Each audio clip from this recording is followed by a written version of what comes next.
Alright, so we made it back to the trees. This is a little... Yeah, I'm going to need some help with this one. See, this one looks like other things. And when things look like other things, I get confused about what they actually are. It's got a weird sort of figgy shaped leaf on one of them. But I'm almost certain it's not a fig because I've only got that one fig that's over there somewhere. You would have seen it on a previous video. So yeah, this is some kind of... the lady at the bush nursery said, get me this punnet, and it was just full of weeds. And I said, oh yeah, but that's quite a pretty weed. Can I have that one? And she's like, oh, yeah, sure. And it's one of these things. I'm actually going around the community, and if I see some like sexy looking grass, yeah, just stealing those. Because I just think grass diversity is really important too. Not anti-lawn. I love a good lawn. But there's so many good lawns around. You don't need more of those. You don't need me making another lawn video. Although probably some of you probably would like that. Here's some of the apples that I split up from that other old mate. They're happy. These apples are tough, man. It's really hard to kill. Oh, what's this guy? I don't remember what this thing is. Looks kind of like a citrus. But it's... Yeah, is it? This might be one of the other... Remember, I don't know if you saw in the other video, I've got these like dragon orange something or others. And they were like kind of spiky. This one looks not spiky enough, but this could be one.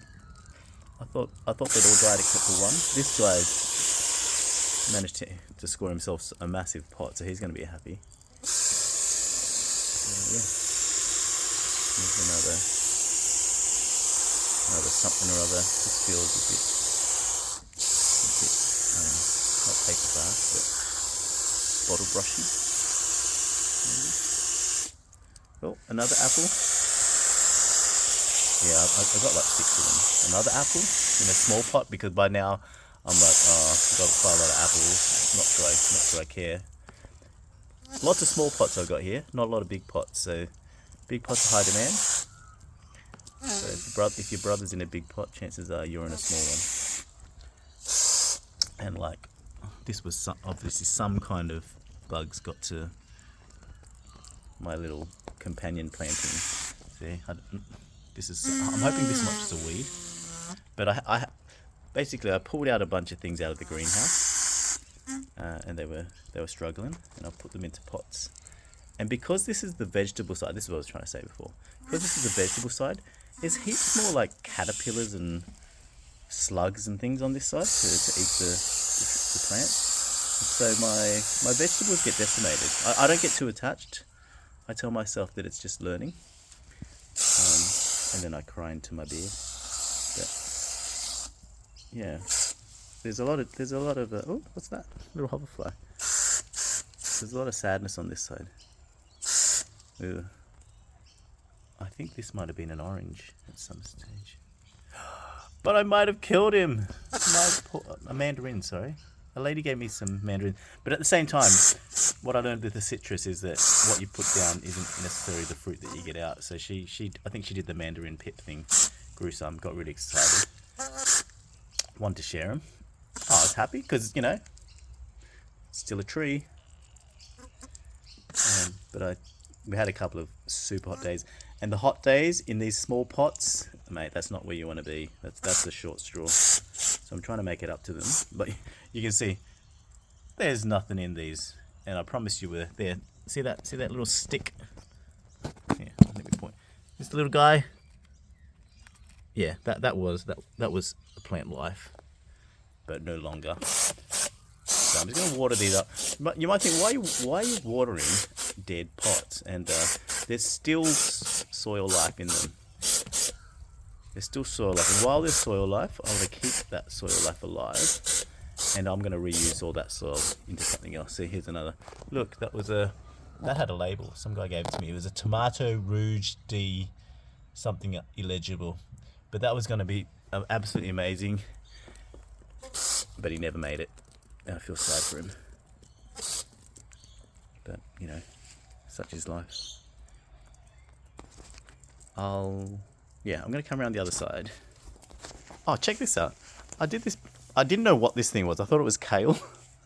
Turns out it's broccoli, but it's like the worst broccoli ever with no heads.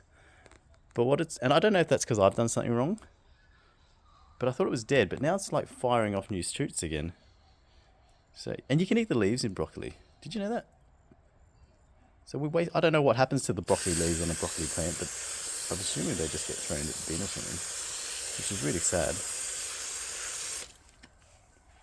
But yeah, I've been collecting these seeds, seed banking, and we will see. From one broccoli tree, which did very, very well. It's almost a tree. I'm not counting it because, no woody stem. But, we do love our broccoli in this house. Oh, look at that aphid infestation.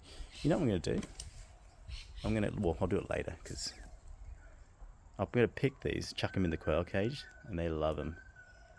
Absolutely love them. Look at that. More aphids. Bring them on. Bring them on. Had a massive aphid infestation when I was doing broad beans earlier this year. Quails love them. They're like lollies. Okay, this is an umbrella tree. This I was given. That's why it's so big. I gave it a couple of weeks ago. Very generous. And it's funny. I think this is I've seen these in the nursery, these little guys. I don't know what they are, but they're very pretty, very cute. Don't know what's wrong with this macro lens. You can't get any resolution on it, but it's very pretty. Pink and green little baby thing. I'm probably going to bring him out. I've got a feeling that kind of looks like an indoor kind of plant from memory. So maybe I'll bring him indoors. Okay, here is so these big pots here, they were going to be, just to start, I got this nice topsoil dirt, but I don't think it's got any nutrition in it. So I half filled it, put some compost in the bottom, put some rotted fruit. So we'll see how that goes. And then planted a mix of vegetables and trees. So the idea was that you'd have one tree in the middle, something tall, and then some things at the bottom.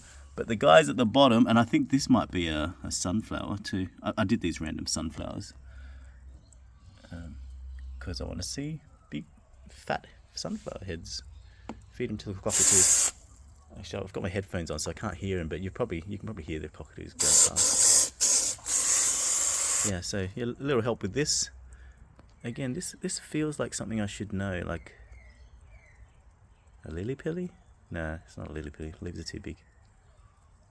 Yeah, if you can help out with that. Oh, you know what this? I know what this is.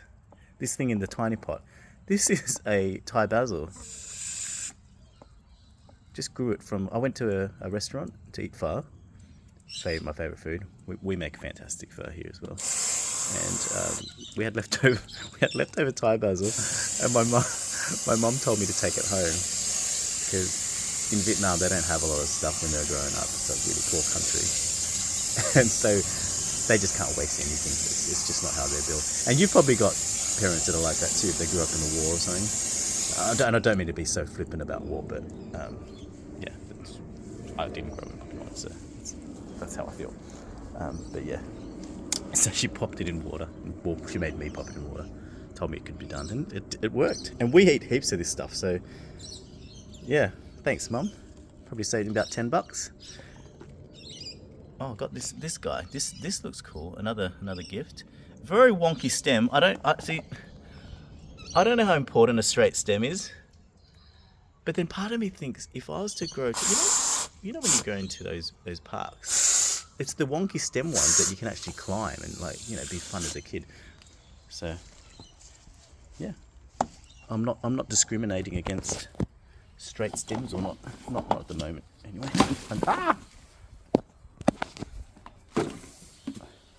Sorry, my hose pipe got caught up on my cherry tomatoes, which I'd ripped out of the ground. So I guess they had the last laugh.